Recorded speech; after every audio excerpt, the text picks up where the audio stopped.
Lunes Chica, Sibel na bang gusto mong mapangasawa? Yan ang naging tanong sa aktor na si Donnie Pangilinan. Saad niya, parang nakakapagod na ulit magjowa, hindi ba?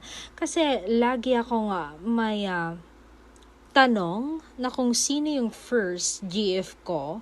Sana ito, Sibel, first GF ko, I pray to God na siya na nga, yung magiging wife ko. Sibel na sana kasi ang hirap masaktan ng paulit-ulit. Tapos, kikilalanin mo na naman ang panibagong tao, di ba? Parang nakakapagod na paulit na lang, ulit ng ulit na magjowa na sana nga Sibel na nga ang para sa akin.